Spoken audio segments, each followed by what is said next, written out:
living in the Force.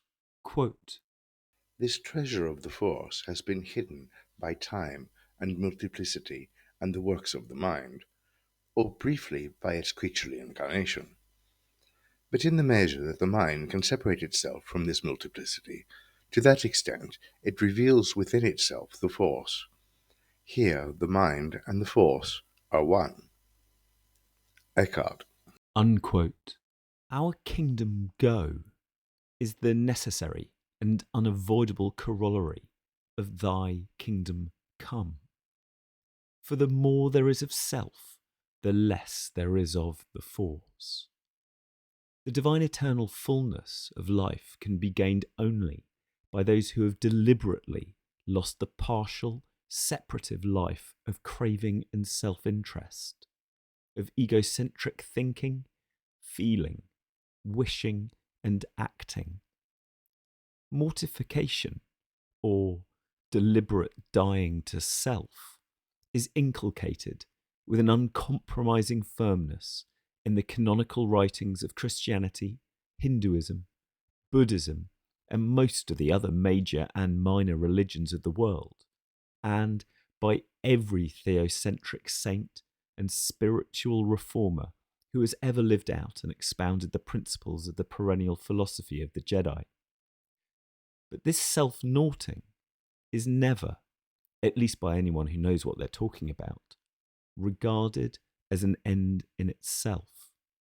It possesses merely an instrumental value and is the indispensable means to something else. In the words of one whom we have often had occasion to cite in earlier chapters, it is necessary for all of us to learn the true nature and worth of all self-denials and mortifications. Quote, As to their nature, considered in themselves, they have nothing of goodness or holiness, nor are any a real part of our sanctification. They are not the true food or nourishment of the divine life of our essence. They have no quickening, sanctifying power in them. Their only worth consists in this, that they remove the impediments of holiness, break down that which stands between the force and us, and make way for the quickening, sanctifying spirit of the force to operate on our essence, which operation of the force is the one only thing that can raise the divine life in the mind, or help it to the smallest degree of real holiness or spiritual life. Hence, we may learn the reason why many people not only lose the benefit, but are even worse for all their mortifications. It is because they mistake the whole nature and worth of them. They practice them for their own sakes, as things good in themselves. They think them to be real parts of holiness, and so rest in them and look no further, but grow full of self-esteem and self-admiration for their own progress in them. This makes them self-sufficient, morose, severe judges of all those that fall short of their mortifications, and thus their self-denials do only that for them which indulgences do for other people. They withstand and hinder the operation of the force upon their essence, and instead of being really self-denials, they strengthen and keep up the kingdom of self. William Law. The rout and destruction of the passions, while a good, is not the ultimate good. The discovery of wisdom is the surpassing good. When this is found, all the people will sing. Phaedo. Living in religion, as I can speak from experience, if one is not on a right course of prayer and other exercises between the force and our essence, one's nature grows much worse than it ever would have been if one had lived in the world. For pride and self-love, which are rooted in the mind by sin, finds means to strengthen themselves exceedingly in religion, if the mind is not in a course that may teach her and procure her true humility. For by the corrections and contradictions of the will, which cannot be avoided by anyone living in a religious community, I find my heart grown, as I may say, as hard as a stone, and nothing would have been able to soften it but by being put into a course of prayer, by which the mind tends toward the force and learns from it the lesson of truly humbling herself. Dame Gertrude Moore. Once, when I was grumbling over being obliged to eat meat and do no penance, I heard it said that sometimes there was more of self-love than desire of penance in such sorrow. Saint Teresa. Unquote. That the mortified are in some respects often much worse than the unmortified is a commonplace of history, fiction, and descriptive psychology. Thus, the Puritan may practice all the cardinal virtues: prudence, fortitude, temperance, and chastity, and yet remain thoroughly bad.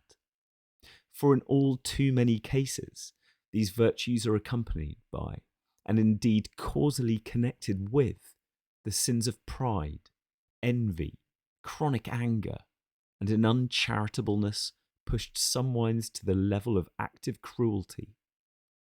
Mistaking the means for the end, the Puritan has fancied themselves holy because they are stoically austere. But stoical austerity is merely the exaltation of the more creditable side of the ego at the expense of the less creditable. Holiness, on the contrary, is the total denial of the separative self in its creditable, no less than its discreditable aspects, and the abandonment of the will to the force. To the extent that there is attachment to I, me, mine, there is no attachment to, and therefore no unitive knowledge of the force. Mortification has to be carried out to the pitch of non-attachment, or, in the phrase of Saint Francois de Sales, holy indifference. Otherwise, it merely transfers self-will from one channel to another, not merely without decrease in the total volume of that self-will, but sometimes with an actual increase. As usual, the corruption of the best is the worst. The difference between the mortified but still proud and self-centered Stoic and the unmortified hedonist consists in this: the latter being flabby, shiftless, and at the heart rather ashamed of themselves, lacking the energy and the motive to do much harm except to their own body, mind, and spirit. The former, because they have all the secondary virtues and look down on those who are not like themselves, are morally equipped to wish and to be able to do harm on the very largest scale and with a perfectly untroubled conscience. These are obvious facts, and yet, in the current religious jargon of our day, the word immoral is reserved almost exclusively for the most carnally self-indulgent. The covetous and the ambitious, the respectable toughs, and those who cloak their lust for power and place under the right sort of idealistic cant are not merely unblamed, they are even held up as models of virtue and spiritual sophistication. The representatives of the organised churches begin by putting halos on the heads of the people who do most to make wars and revolutions, then go on, rather plaintively, to wonder why the world should be in such a mess. Mortification is not, as many people seem to imagine, a matter primarily of severe physical austerities. It is possible that, for certain persons in certain circumstances, the practice of severe physical austerities may prove helpful in advance towards humanity's final end. In most cases, however, it would seem that what is gained by such austerities is not liberation, but something quite different: the achievement of psychic powers. The ability to get petitionary prayer answered, the power to heal and work other miracles, the knack of looking into the future or into other people's minds. These, it would seem, are often related in some kind of causal connection with fasting, watching, and the self-infliction of pain. Most of the great theocentric saints and spiritual teachers have admitted the existence of supernormal powers, only, however, to deplore them. To think that such cities, as the Indians call them, have anything to do with liberation is, they say, a dangerous illusion. these things are either irrelevant to the main issue of life, or, if too much prized and attended to, an obstacle in the way of spiritual advance. Nor are these the only objections to physical austerities. Carried to extremes, they may be dangerous to health, and without steadfast health, the steady persistence of effort required by the spiritual life is very difficult to maintain. And being difficult, painful, and generally conspicuous, physical austerities are a standing temptation to vanity and the competitive spirit of record breaking. When you gave yourself up to physical mortification, you were great, you were admired. So writes Suso of his own experiences which led him, just as Gautama Buddha had been led many centuries before, to give up his course of bodily penance. And St. Teresa remarks how much easier it is to impose great penances upon oneself than to suffer in patience, charity, and humbleness, the ordinary, everyday crosses of family life, which did not prevent her, incidentally, from practicing to the very day of her death the most excruciating forms of self-torture. Whether these austerities really helped her to come to the unitive knowledge of the force, or whether they were prized and persisted in because of the psychic powers they helped to develop, there is no means of determining. Quote, Our dear Saint Francois de Sales disapproved of immoderate fasting.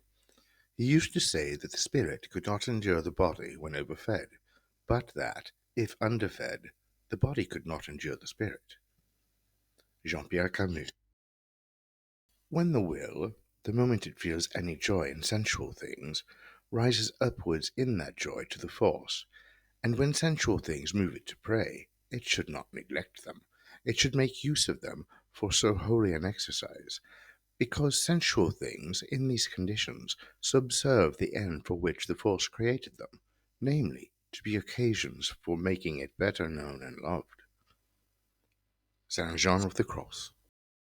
They who are not conscious of liberty of spirit among the things of sense and sweetness, things which should serve as motives to prayer, and whose will rests and feeds upon them, ought to abstain from the use of them, for to them they are a hindrance in the path of the force. St. John of the Cross. One man may declare that he cannot fast, but can he declare that he cannot love the force? Another may affirm that he cannot preserve virginity, or sell all his goods in order to give the price to the poor, but can he tell me that he cannot love his enemies? All that is necessary is to look into one's own heart, for what the force asks of us is not found at a great distance. St. Jerome. unquote.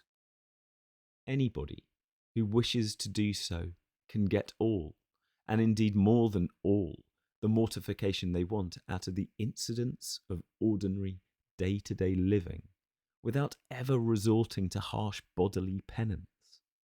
Here are the rules laid down by the author of Holy Wisdom of Dame Gertrude Moore. Quote, First, that she should do all that belonged to her to do by any law, human or divine. Secondly, that she was to refrain from doing those things that were forbidden her by human or divine law, or by divine inspiration. Thirdly, that she should bear with as much patience and resignation as possible all challenges and contradictions to her natural will which were indicated by the flow of the force. Such, for instance, were aridities, temptations, afflictions or bodily pain, sickness and infirmity, or again the loss of friends or want of necessaries and comforts. All this was to be endured patiently, whether the challenges came direct from the force or by means of its creatures. These indeed were mortifications enough for Dame Gertrude, or for any other person, and there was no need for anyone to advise or impose others. Augustine Baker. unquote. To sum up, that mortification is best, which results in the elimination of self-will, self-interest, self-centered thinking, wishing, and imagining. Extreme physical austerities are not likely to achieve this kind of mortification, but the acceptance of what happens to us, apart, of course, from our own sins, in the course of daily living, is likely to produce this result. If specific exercises in self-denial are undertaken, they should be inconspicuous, non-competitive, and uninjurious to health. Thus, in the matter of diet, most people will find it sufficiently mortifying to refrain from eating all the things which the experts in nutrition condemn as unwholesome.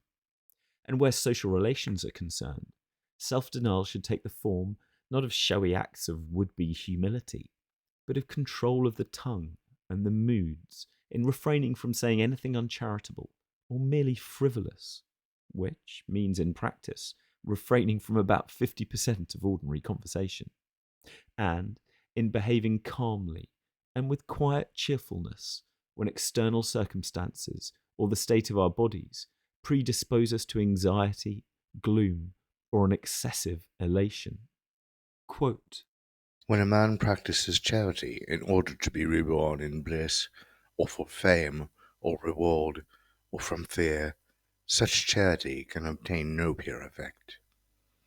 Sutra on the Distinction and Protection of the Dharma. When Prince Wen Wang was on a tour of inspection in Tsang, he saw an old man fishing, but his fishing was not real fishing, for he did not fish in order to catch fish, but to amuse himself.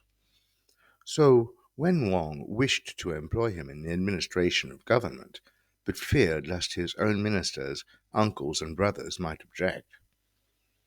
On the other hand, if he let the old man go, he could not bear to think of the people being deprived of such an influence. Zhuangzi. O force, if I commune with thee in fear of hell, burn me in hell. And if I worship thee in hope of bliss, exclude me from bliss. But if I worship thee for thine own sake, withhold not thine everlasting beauty. Rabia. unquote. Rabia, the female Sufi Jedi, speaks, thinks, and feels in terms of devotional theism. The Buddhist theologian in terms of impersonal moral law. The Chinese philosopher with characteristic humour in terms of politics. But all three insist on the need for non-attachment to self-interest, insist on it as strongly as does Christ when he reproaches the Pharisee for their egocentric piety, as does the Krishna of the Bhagavad Gita when he tells Arjuna to do his divinely ordained duty without personal craving for or fear of the fruits of his actions. Quote, St. Ignatius Loyola was once asked what his feelings would be if the Pope were to suppress the company of Jesus. "A quarter of an hour prayer," he answered, "and I should think no more about it." unquote. This is, perhaps, the most difficult of all mortifications to achieve, a holy indifference to the temporal success or failure of the cause to which one has devoted one's best energies. If it triumphs, well and good, and if it meets defeat, that also is well and good, if only in ways that, to a limited and time-bound mind, are here and now entirely incomprehensible. Quote, By a person without passions, I mean one who does not permit good or evil to disturb their inward economy, but rather falls in with what happens and does not add to the sum of their mortality. Zhuangzi. The fitting disposition for union with the Force is not that the individual should understand, feel, taste, or imagine anything on the subject of the nature of the Force, or any other thing whatever, but should remain in that pureness and love which is perfect resignation and complete detachment from all things for the Force alone. St. John of the Cross. Disquietude is always vanity, because it serves no good. Yes, even if the whole world were thrown into confusion and all things in it, disquietude on that account would be vanity. St. John of the Cross. Unquote. Sufficient, not only unto the day, but also unto the place, is the evil thereof. Agitation over happenings which we are powerless to modify, either because they have not yet occurred, or else are occurring at an inaccessible distance from us, achieves nothing beyond the inoculation of here and now with the remote or anticipated evil that is the object of our distress. Listening 4 or 5 times a day to newscasters and commentators, reading the morning papers and all the weeklies and monthlies nowadays, this is described as taking an intelligent interest in politics. St. John of the Cross would have called it indulgence in idle curiosity and the cultivation of disquietude for disquietude's sake. Quote, I want very little, and what I do want I have very little wish for. I have hardly any desires, but if I were to be born again, I should have none at all. We should ask nothing and refuse nothing, but leave ourselves in the arms of divine providence without wasting any time in any desire, except to will what the force wills for us. Saint Francois de Sales. Push far enough towards the void, hold fast enough to quietness, and of the 10,000 things, none but can be worked on by you. I have beheld them, whither they go back. See all things, however they flourish, return to the root from which they grew.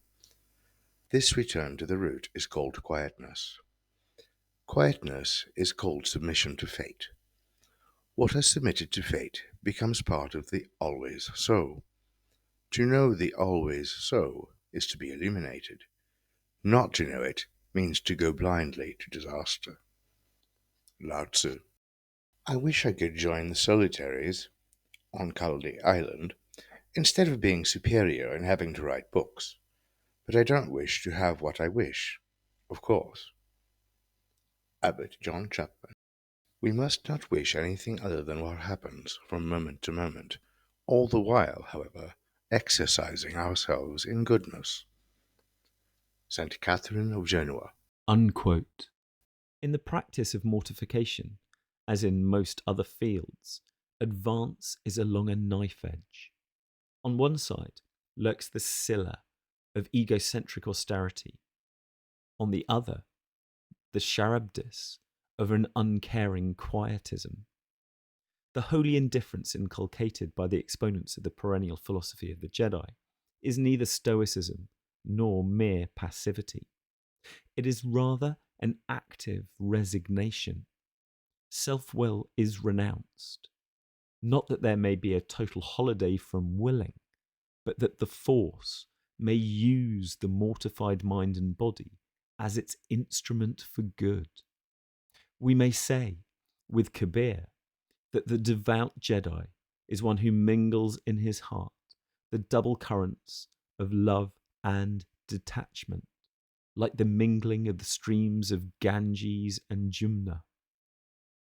Until we put an end to particular attachments, there can be no love of the force with the whole heart, mind, and strength, and no universal charity towards all creatures for the sake of the force. Hence, the hard sayings in the Gospels about the need to renounce exclusive family ties. And if the Son of Man has nowhere to lay his head, if the Tathagata and the Bodhisattvas have their thoughts awakened to the nature of reality without abiding in anything whatever, this is because a truly force-like love, which, like the sun, shines equally upon the just and the unjust, is impossible to a mind imprisoned in private preferences and aversions. Quote, The individual that is attached to anything, however much good there may be in it, will not arrive at the liberty of union with the force. For whether it be a strong wire rope or a slender and delicate thread that holds the bird, it matters not, if it really holds it fast, for, until the cord be broken, the bird cannot fly.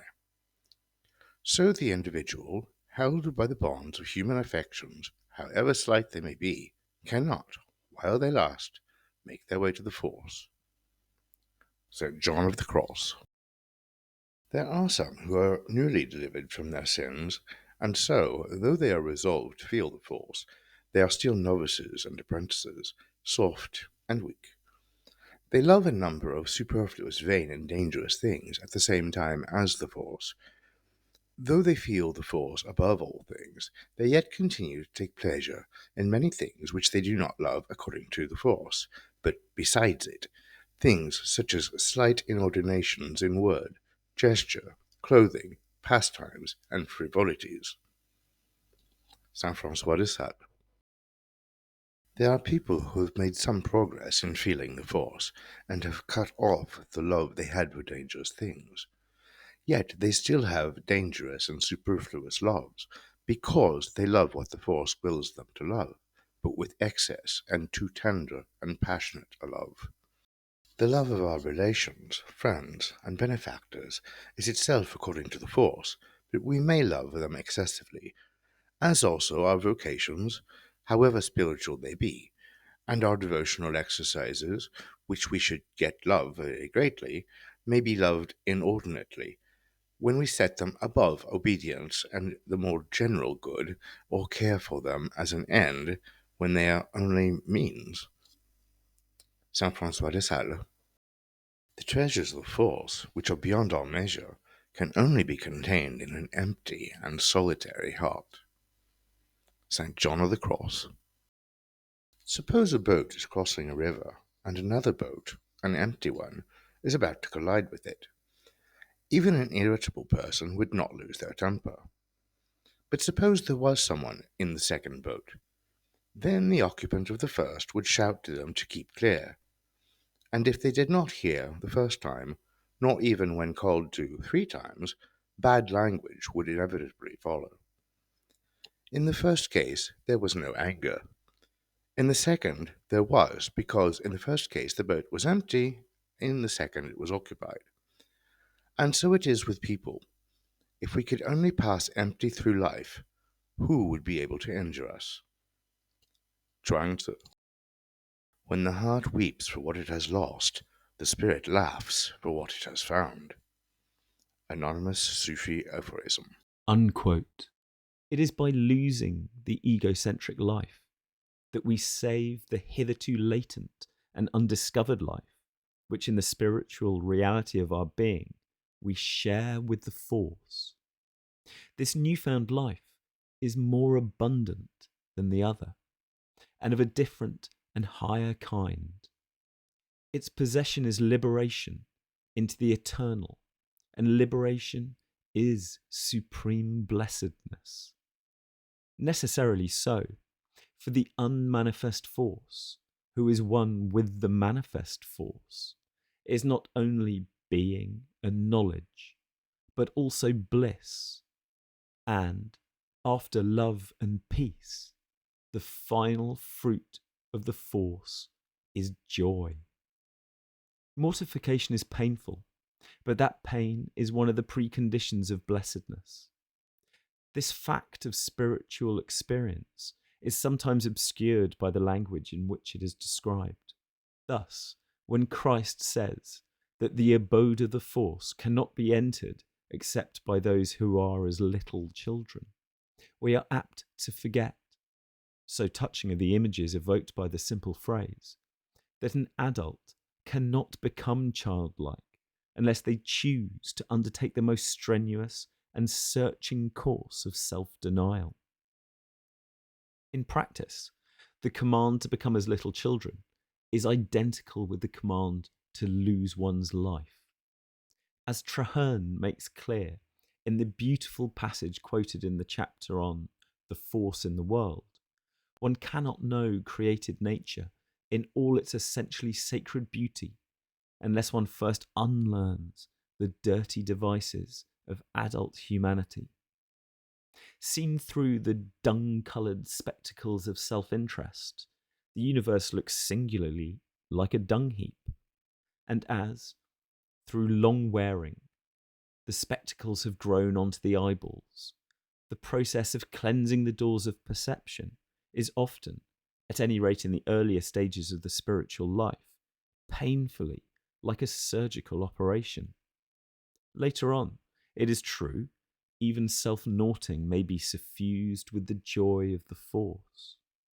On this point, the following passage from the 14th century Scale of Perfection is illuminating. Quote, Many a person has the virtues of humility, patience, and charity towards their neighbours, only in the reason and will, and has no spiritual delight nor love in them. For ofttimes they feel grudging, heaviness, and bitterness in their action, but nevertheless they do them, but 'tis only by stirring of their fear of the force. This person has these virtues in reason and will, but not the love of them in affection. But when, by the grace of the force, and by ghostly and bodily exercise, reason is turned into light, and will into love, then they have virtues in affection, for they have so gnawn on the bitter bark or shell of the nut, that at length they have broken it, and now feed on the kernel. That is to say, the virtues which were first heavy to practice are now turned into a very delightful nourishment. Walter Hinton. As long as I am this or that, or have this or that, I am not all things, and I have not all things.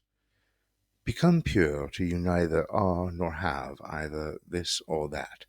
Then you are omnipresent, and being neither this nor that, are all things. Eckhart. unquote. The point, so dramatically emphasized by Eckhart in these lines, is one that has often been made by the moralists and psychologists of the spiritual life. It is only when we have renounced our preoccupation with I, me, mine, that we can truly possess the world in which we live. Everything is ours, provided that we regard nothing as our property. And not only is everything ours, it is also everybody else's. True love in this differs from dross and clay, that to divide is not to take away. There can be no complete community except in the goods of the spirit, and to some extent also of the mind, and only when such goods are possessed by men and women in a state of non-attachment and self-denial. Some degree of mortification, it should be noted, is an indispensable prerequisite for the creation and enjoyment even of merely intellectual and aesthetic goods. Those who choose the profession of artist, philosopher, or scientist choose, in many cases, a life of poverty and unrewarded hard work. But these are by no means the only mortifications they have to undertake. When they look at the world, the artist must deny their ordinary human tendency to think of things in utilitarian, self-regarding terms. Similarly, the critical philosopher must mortify their common sense, which the research worker must steadfastly resist the temptations to oversimplify and think conventionally, and must make themselves docile to the leadings of mysterious fact. And what is true of the creators of aesthetic and intellectual goods is also true of the enjoyers of such goods when created. That these mortifications are by no means trifling has been shown again and again in the course of history. One thinks, for example, of the intellectually mortified Socrates and the hemlock with which his unmodified compatriots rewarded him. One thinks of the heroic efforts that had to be made by Galileo and his contemporaries to break with the Aristotelian convention of thought, and the no less heroic efforts that have to be made today by any scientist who believes that there is more in the universe than can be discovered by employing the time-hallowed recipes of Descartes. Such mortifications have their reward in a state of consciousness that corresponds, on a lower level, to spiritual beatitude. The artist, the philosopher, and scientist are also artists, knowing the bliss of aesthetic contemplation, discovery, and non-attached possession. The goods of the intellect The emotions and the imagination are real goods, but they are not the final good. And when we treat them as ends in themselves, we fall into idolatry. Mortification of will, desire, and action is not enough. There must also be mortification in the fields of knowing, thinking, feeling, and fancying. Quote, Human intellectual faculties are, by the fall, in a much worse state than their animal appetites, and want a much greater self-denial. And when own will, own understanding, and own imagination have their natural strength indulged and gratified, and are made seemingly rich and honourable with the treasures acquired from a study of the belles lettres, they will just as much help the poor fallen souls to be like-minded with the Force as the art of cookery, well and duly studied, will help a professor of the gospel to the spirit and practice of Christian abstinence. William Law. unquote. Because it was a German word and spelt with a K, culture was an object, during the First World War, of derisive contempt. All this has now been changed. In Russia, literature, art, and science have become the three persons of a new humanistic trinity. Nor is the cult of culture confined to the Soviet Union. It is practiced by a majority of intellectuals in the capital democracies. Clever, hard-boiled journalists who write about everything else with the condescending cynicism of people who know all about the Force, humanity, and the universe, and have seen through the whole absurd caboodle, fairly fall over themselves when it comes to culture. With an earnestness and enthusiasm that are, in the circumstances, unutterably ludicrous, they invite us to share their positively religious emotions in the face of high art, as represented by the latest murals or civic centres. They insist that so long as Mrs. X goes on writing her inimitable novels, and Mr. Y has his more than Coleridgean criticism, the world, in spite of all appearances to the contrary, makes sense.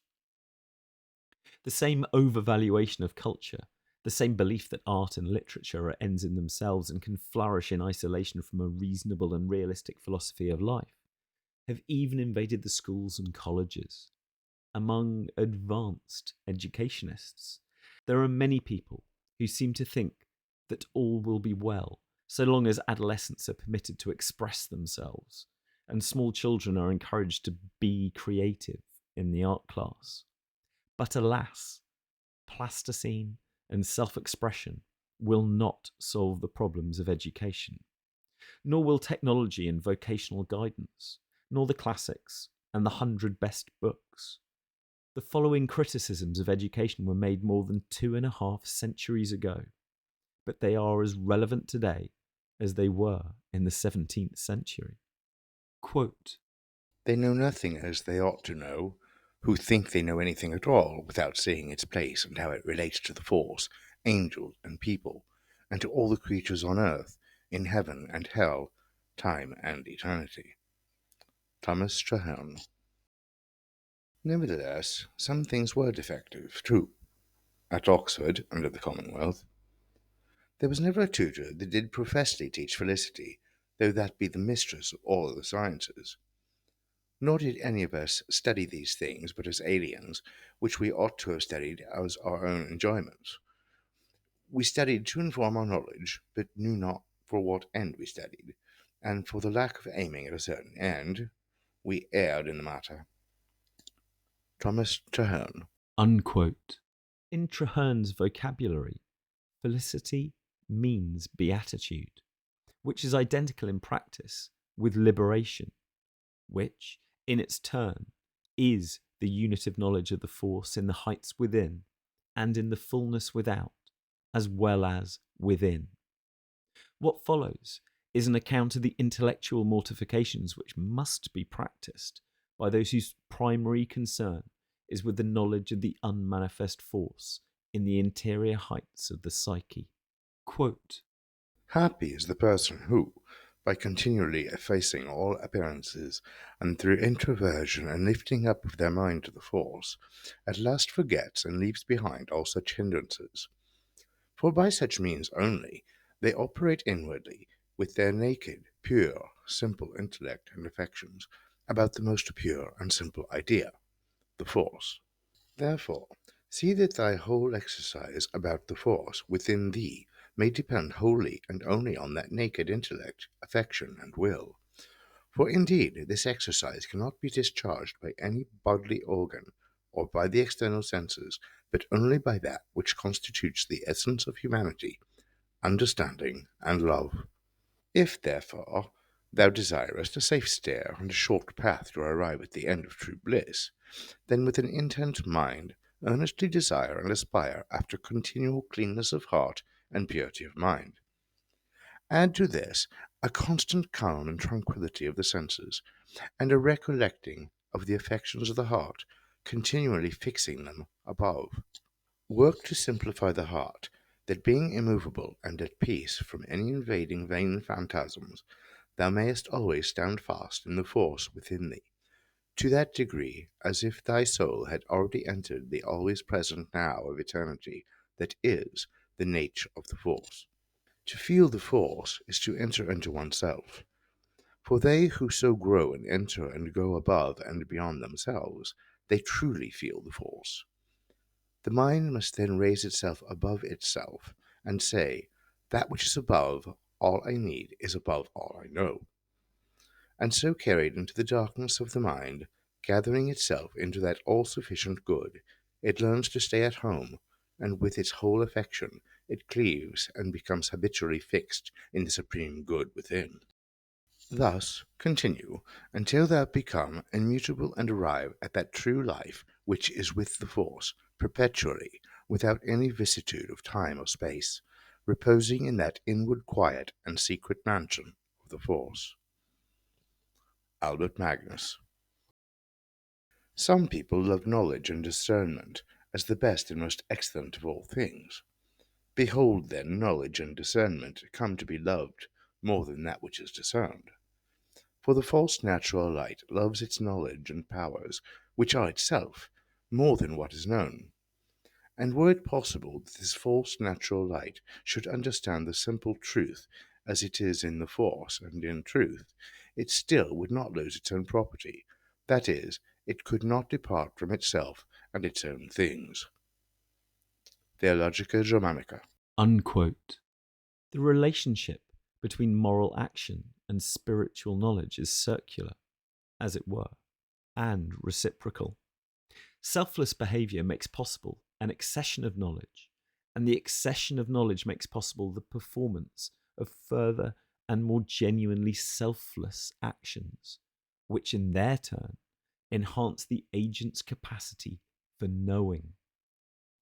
And so on. If all goes well, and there is perfect docility and obedience indefinitely. The process is summed up in a few lines of the Maitreya Upanishad. A person undertakes right action, which includes, of course, right recollectedness and right meditation. And this enables them to catch a glimpse of the force that underlies their separate individuality. Having seen their own self as the force, they become selfless and therefore act selflessly. And in virtue of selflessness, they are to be conceived as unconditioned. This is the highest mystery, betokening emancipation. Through selflessness, they have no part in pleasure or pain. In other words, they enter a state of non-attachment or holy indifference, but achieve absoluteness, or, as Albertus Magnus phrases it, becomes immutable and arrives at that true life which is with the force. When mortification is perfect, its most characteristic fruit is simplicity. Quote, A simple heart will love all that is most precious on earth. husband or wife, parent or child, brother or friend, without marring its singleness. External things will have no attraction save insomuch as they lead individuals to the force. All exaggeration or unreality, affectation and falsehood must pass away from such a one, as the dews dry up before the sunshine. The single motive is to feel the force, and hence arises total indifference as to what others say and think, so that words and actions are perfectly simple and natural, as in their sight only. Such simplicity is the very perfection of interior life, the force, its will and pleasure, its sole object. N. Gruel. Unquote. And here is a more extended account of the matter by one of the greatest masters of psychological analysis. Quote, In the world, when someone calls anyone simple, they generally mean a foolish, ignorant, credulous person. But real simplicity, so far from being foolish, is almost sublime. All good people like and admire it, are conscious of sinning against it, observe it in others, and know what it involves, and yet they could not precisely define it. I should say that simplicity is an uprightness of character which prevents self-consciousness. It is not the same as sincerity, which is a much humbler virtue. Many people are sincere who are not simple. They say nothing but what they believe to be true, and do not aim at appearing anything but what they are. But they are forever thinking about themselves, weighing their every word and thought, and dwelling upon themselves in apprehension of having done too much or too little. These people are sincere, but they are not simple. They are not at their ease with others, nor others with them. There is nothing easy, frank, unrestrained, or natural about them. One feels that one would like less admirable people better, who were not so stiff. To be absorbed in the world around and never turn a thought within, as is the blind condition of some who are carried away by what is pleasant and tangible, is one extreme as opposed to simplicity. And to be self-absorbed in all matters, whether it be duty to the force or humanity, is the other extreme, which makes a person wise in their own conceit, reserved, self-conscious, uneasy at the least thing which disturbs their inward self-complacency. Such false wisdom, in spite of its solemnity, is hardly less vain and foolish than the folly of those who plunge headlong into worldly pleasures. The one is intoxicated by their outward surroundings, the other by what they believe themselves to be doing inwardly, but both are in a state of intoxication, and the last is a worse state than the first, because it seems to be wise, though it is not really, and so people do not try to be cured. Real simplicity lies in a just milieu, equally free from thoughtlessness and affectation, in which the psyche is not overwhelmed by externals, so as to be unable to reflect, nor yet given up to the endless refinements which self-consciousness induces. That psyche, which looks where it is going without losing time arguing over every step, or looking back perpetually, possesses true simplicity. Such simplicity is indeed a great treasure. How shall we attain it? I would give all I possess for it. It is the costly pearl of Holy Scripture. The first step, then, is for the person to put away outward things and look within as to know their own real interest. So far, all is right and natural. Thus, much is only a wise self-love, which seeks to avoid the intoxication of the world. In the next step, the person must add the contemplation of the force, which they fear, to that of self. This is a faint approach to the real wisdom, but the person is still greatly self-absorbed. It is not satisfied with fearing the force. The person wants to be certain that they do fear it, and fear it lest they fear it not, going round in a perpetual cycle of self-consciousness. All this restless dwelling on the self is very far from the peace and freedom of real love. But that is yet in the distance. The person must go through a season of trial, and were they suddenly plunged into a state of rest, would not know how to use it. The third step is that, ceasing from a restless self-contemplation, the person begins to dwell upon the force instead, and by degrees forget themselves in it. They become full of the force and cease to feed upon self. Such a person is not blinded to their own faults or indifferent to their own errors. They are more conscious of them than ever, and the increased light shows them in plainer form. But this self-knowledge comes from the force, and therefore it is not restless or uneasy. Perennial. Unquote. How admirably acute and subtle this is. One of the most extraordinary, because most gratuitous, pieces of 20th century vanity is the assumption that nobody knew anything about psychology before the days of Freud. But the real truth is that most modern psychologists understand human beings less well than did the ablest of their predecessors. Fenelon and La Rochefoucauld knew all about the surface rationalization of deep, discreditable motives in the subconscious, and were fully aware that sexuality and the will to power were, all too often, the effective forces at work under the polite mask of the persona. Machiavelli had drawn Pareto's distinction between residues and derivations, between the real self-interested motives for political action and the fancy theories, principles, and ideals in terms of which such action is explained and justified to the credulous public.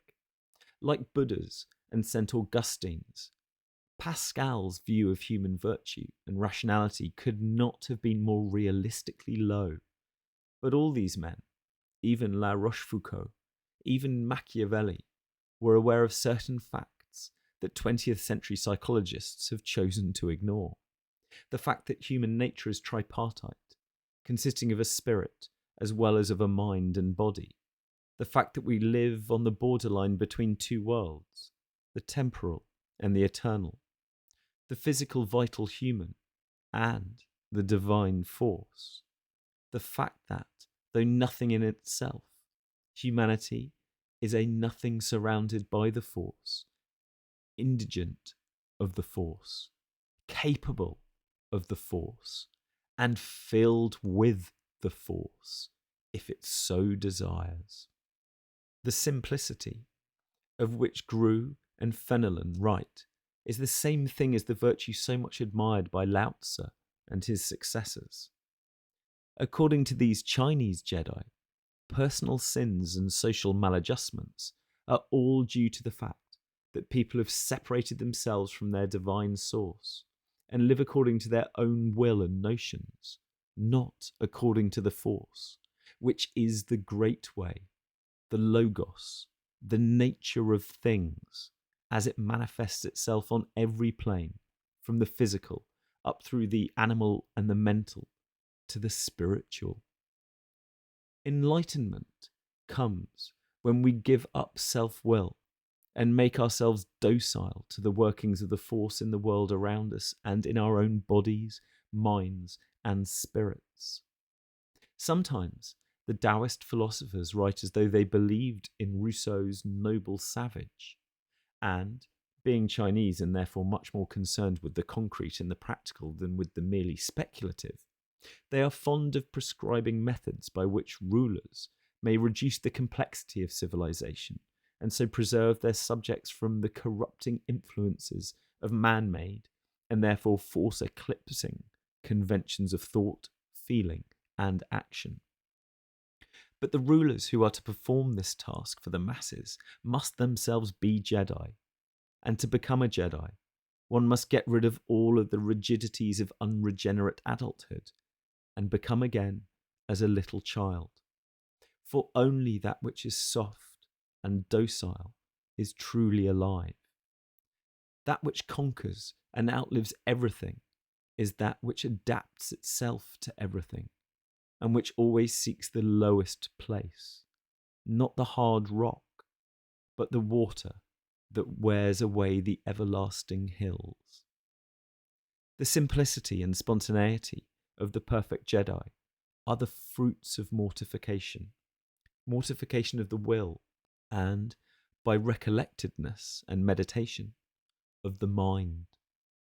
Only the most highly disciplined artist can recapture on a higher level the spontaneity of the child with its first paint box, Nothing is more difficult than to be simple.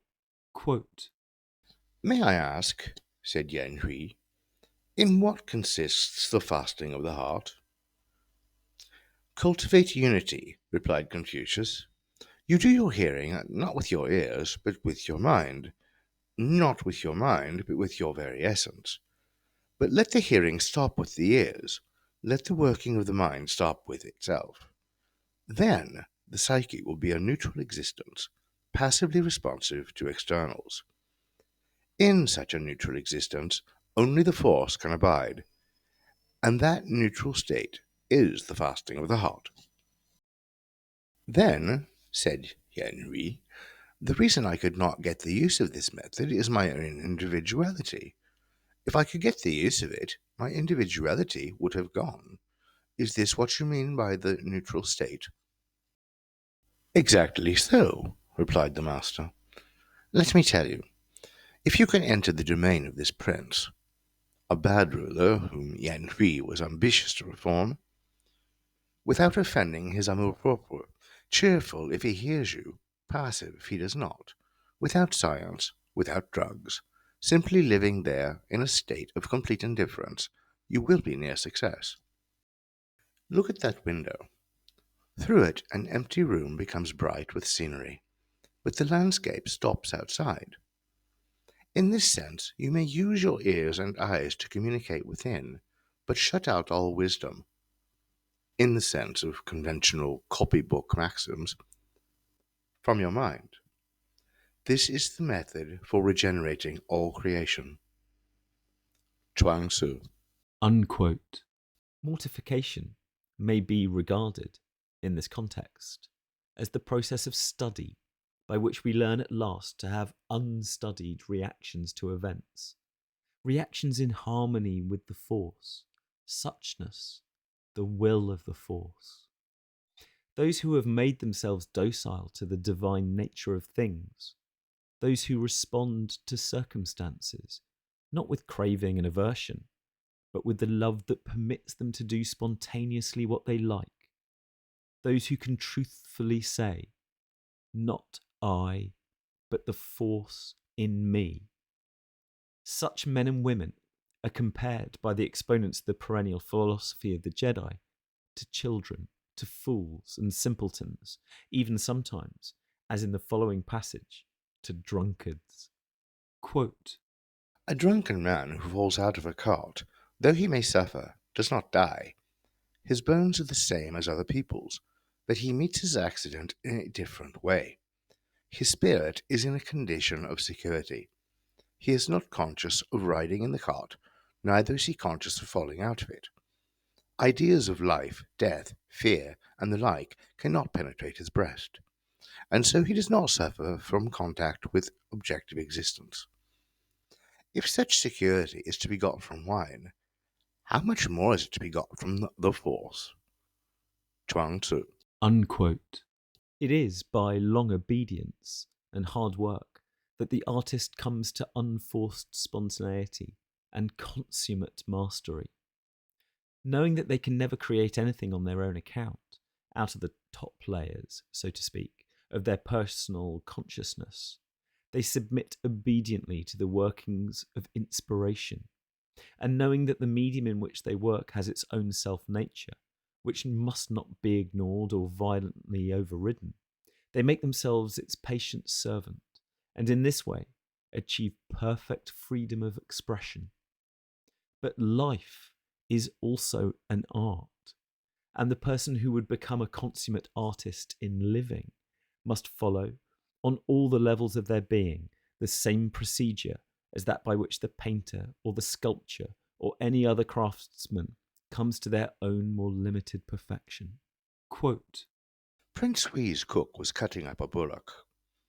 Every blow of his knife, every heave of his shoulders, every tread of his foot, every whoosh of rent flesh, every chunk of the chopper was in perfect harmony, rhythmical like the dance of the mulberry grove, simultaneous like the chords of the Ching Shu. Well done, cried the prince. Yours is skill indeed. Sire, replied the cook, I have always devoted myself to the force. It is better than skill. When I first began to cut up bullocks, I saw before me simply a whole bullock. After 3 years' practice, I saw no more whole animals, and now I work with my mind and not with my eye. When my senses bid me to stop, but my mind urges me on, I fall back upon eternal principles. I follow such openings or cavities as there may be, according to the natural constitution of the animal. I do not attempt to cut through joints, still less through large bones. A good cook changes his chopper once a year because he cuts. An ordinary cook once a month because he hacks. But I have had this chopper 19 years, and though I have cut up many thousands of bullocks, its edge is as if fresh from the whetstone. For at the joints there are always junctions, and the edge of a chopper being without thickness, it remains only to insert that which is without thickness into such a junction. By these means the junction will be enlarged, and the blade will find plenty of room. It is thus that I have kept my chopper for 19 years as though fresh from the whetstone. Nevertheless, when I come upon a hard part where the blade meets with a difficulty, I am all caution. I fix my eyes upon it. I stay my hand, and gently apply the blade until, with a wha, the part yields like earth crumbling to the ground. Then I withdraw the blade and stand up and look around. And at last I wipe my chopper and put it carefully away. "Bravo!" cried the prince. "From the words of this cook I have learnt how to take care of my life." Chuang Tzu. Unquote. In the first 7 branches of his Eightfold Path, the Buddha describes the conditions that must be fulfilled by anyone who desires to come to that right contemplation, which is the 8th and final branch. The fulfillment of these conditions entails the undertaking of a course of the most searching and comprehensive mortification. Mortification of intellect and will, craving and emotion, thought, speech, action, and finally, means of livelihood. Certain professions are more or less completely incompatible with the achievement of humanity's final end. And there are certain ways of making a living which do so much physical and above all so much moral, intellectual, and spiritual harm that even if they could be practiced in a non attached spirit, which is generally impossible, they would still have to be eschewed by anyone dedicated to the task of liberating not only themselves, but others too. The exponents of the perennial philosophy of the Jedi are not content to avoid and forbid the practice of criminal professions, such as brothel keeping, forgery, racketeering, and the like. They also avoid and warn others against a number of ways of livelihood commonly regarded as legitimate. Thus, in many Buddhist societies, the manufacture of arms, the concoction of intoxicating liquors, and the wholesale purveying of butcher's meat were not, as in contemporary Christendom, rewarded by wealth, peerages, and political influence. They were deplored as businesses which, it was thought, made it particularly difficult for their practitioners and for other members of the communities in which they were practiced to achieve enlightenment and liberation. Similarly, in medieval Europe, Christians were forbidden to make a living by taking of interest on money or by cornering the market. As Tawney and others have shown, it was only after the Reformation that coupon clipping, usury, and gambling in stocks and commodities became respectable and received ecclesiastical approval. For the Quakers, soldiering was and is a form of wrong livelihood, war being in their eyes anti-Christian, not so much because it causes suffering as because it propagates hatred, puts a premium on fraud and cruelty, infects whole societies with anger, fear, pride, and uncharitableness. Such passions eclipse the inner light of the force, and therefore the wars by which they are aroused and intensified must be regarded, whatever their immediate political outcome, as crusades to make the world safe for spiritual darkness. It has been found, as a matter of experience, that it is dangerous to lay down detailed and inflexible rules for right livelihood. Dangerous because most people see no reason for being righteous over much and consequently respond to the imposition of too rigid a code by hypocrisy or open rebellion. In the Christian tradition, for example, a distinction is made between the precepts, which are binding on all and sundry, and the counsels of perfection, binding only upon those who feel drawn towards a total renunciation of the world.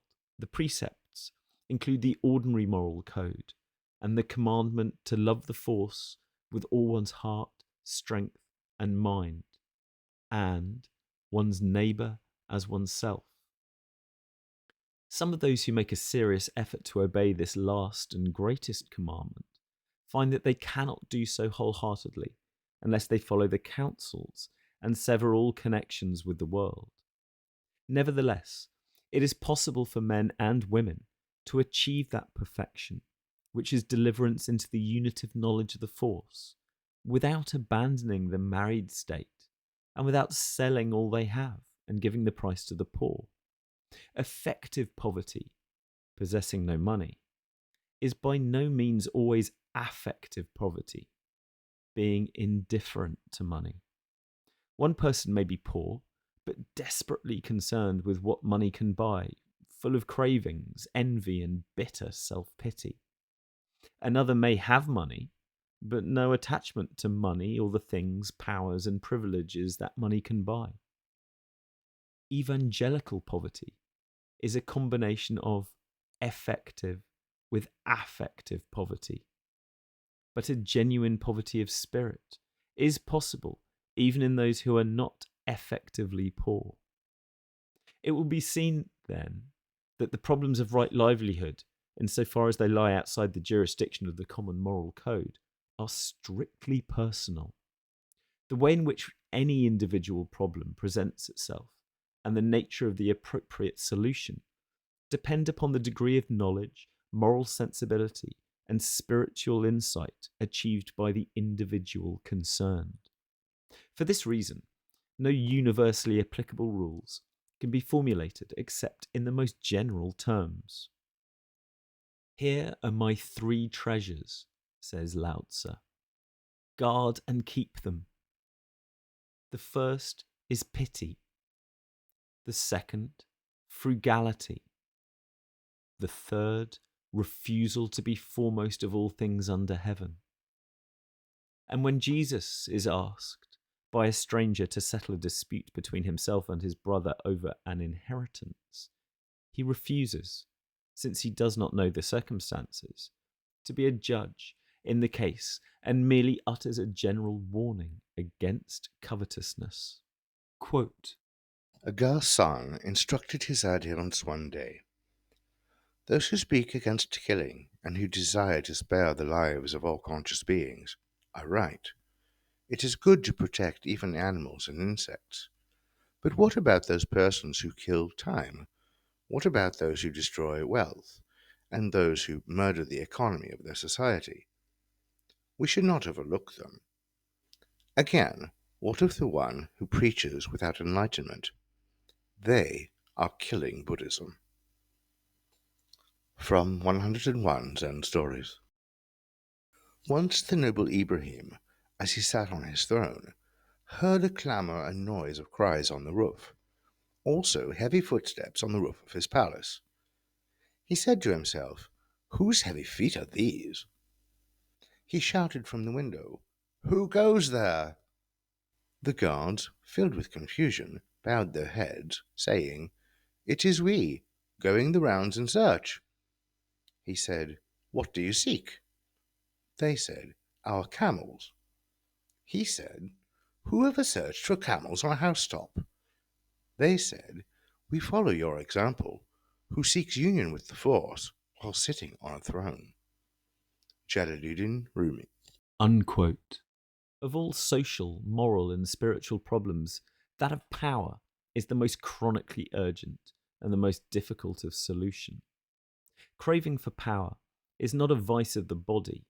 Consequently, knows none of the limitations imposed by a tired or satiated physiology upon gluttony, intemperance, and lust. Growing with every successive satisfaction, the appetite for power can manifest itself indefinitely, without interruption by bodily fatigue or sickness. Moreover, the nature of society is such that the higher a person climbs in the political, economic, or religious hierarchy, the greater are their opportunities and resources for exercising power. But climbing the hierarchical ladder is ordinarily a slow process, and the ambitious rarely reach the top till they are well advanced in life. The older they grow, the more chances does the power lover have for indulging their besetting sin. The more continuously are they subjected to temptations, and the more glamorous do these temptations become. In this respect, their situation is profoundly different from that of the debauchee. The latter may never voluntarily leave their vices, but at least as they advance in years, they find their vices leaving them. The former neither leaves their vices, nor is left by them. Instead of bringing to the power lover a merciful respite from their addictions, old age is apt to intensify them by making it easier for them to satisfy their cravings on a larger scale and in a more spectacular way. That is why, in Acton's words, all great men are bad. Can we therefore be surprised if political action, undertaken in all too many cases, not for the public good, but solely or at least primarily to gratify the power lusts of ignorant people, should prove so often either self-stultifying or downright disastrous? L'état, c'est moi, says the tyrant. And this is true, of course, not only of the autocrat at the apex of the pyramid, but of all the members of the ruling minority through whom they govern, and who are, in fact, the real rulers of the nation. Moreover, so long as the policy which gratifies the power lusts of the ruling class is successful, and so long as the price of success is not too high, even the masses of the ruled will feel that the state is itself a vast and splendid projection of the individual's intrinsically insignificant ego. The little man can satisfy his lust for power vicariously through the activities of the imperialistic state, just as the big man does. The difference between them is one of degree, not of kind. No infallible method for controlling the political manifestations of the lust for power has ever been devised. Since power is of its very essence indefinitely expansive, it cannot be checked except by colliding with another power. Hence, any society that values liberty, in the sense of government by law rather than by class interest or personal decree, must see to it that the power of its rulers is divided. National unity means national servitude to a single person and his supporting oligarchy. Organised and balanced disunity is the necessary condition of liberty. His Majesty's loyal opposition is the most loyal because it is the most genuinely useful section of any liberty-loving community. Furthermore, since the appetite for power is purely mental and therefore insatiable and impervious to disease or old age, no community that values liberty can afford to give its rulers long tenures of office. The Carthusian order, which was never reformed because never deformed, owed its long immunity from corruption to the fact that its abbots were elected for periods of only a single year. In ancient Rome, the amount of liberty under law was in inverse ratio to the length of the magistrate's term of office. These rules for controlling the lust for power are very easy to formulate, but very difficult, as history shows, to enforce in practice. They are particularly difficult to enforce at a period like the present, when time-hallowed political machinery is being rendered obsolete by rapid technological change, and when the salutary principle of organised and balanced disunity requires embodiment in new and more appropriate institutions. Acton, the learned Catholic historian, was of opinion that all great men are ignorant. Rumi, the Persian poet and mystic, thought that to seek for union with the Force while occupying a throne was an undertaking hardly less senseless than looking for camels among the chimney pots. A slightly more optimistic note is sounded by St. Francois de Sales, whose views on the matter were recorded by his Boswellizing disciple, the young Bishop of Bely. Quote, Mon père, I said one day, how is it possible for those who are themselves high in office to practice the virtue of obedience?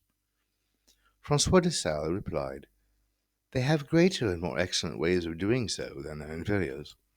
As I did not understand this reply, he went on to say, those who are bound by obedience are usually subject to one superior only.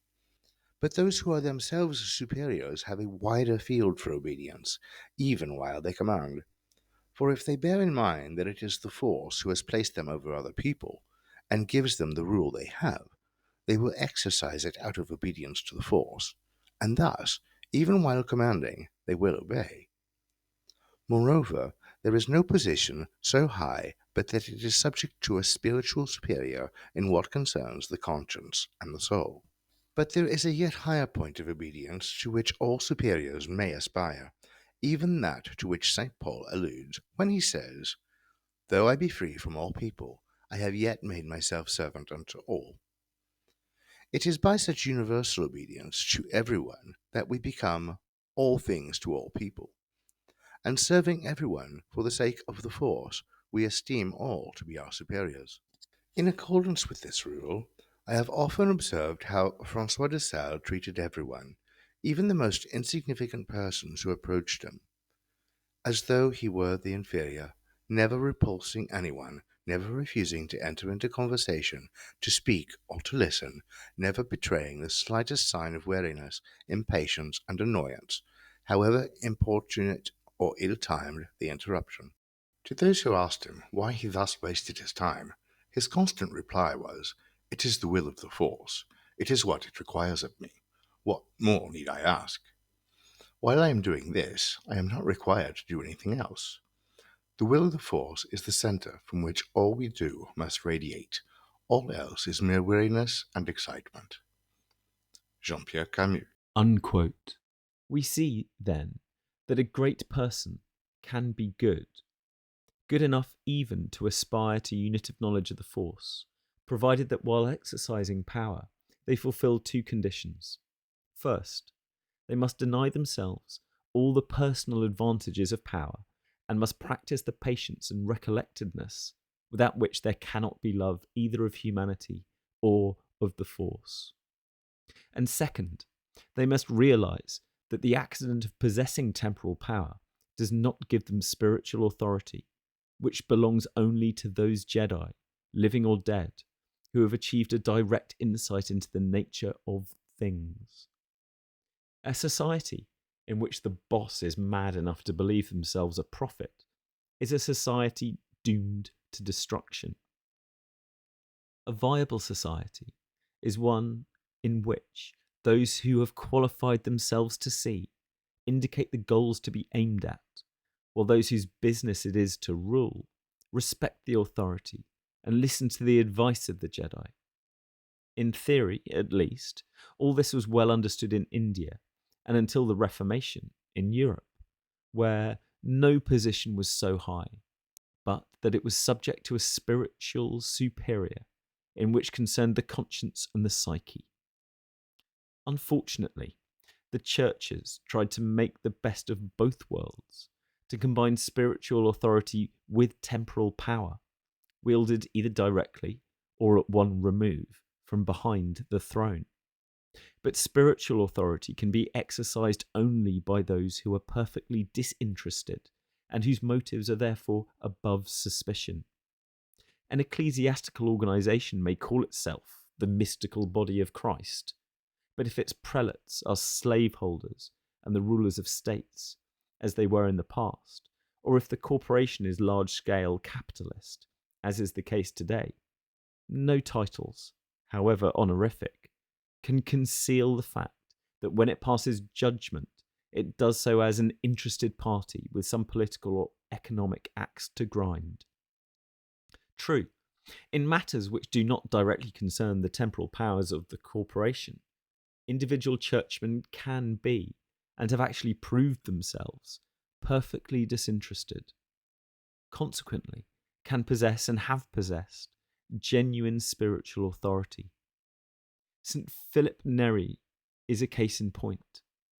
Possessing absolutely no temporal power, he exercised a prodigious influence over 16th century Europe.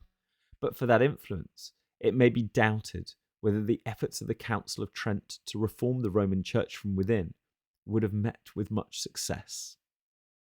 In actual practice, how many great people have ever fulfilled, or are ever likely to fulfill, the conditions which alone render power innocuous to the ruler as well as to the ruled?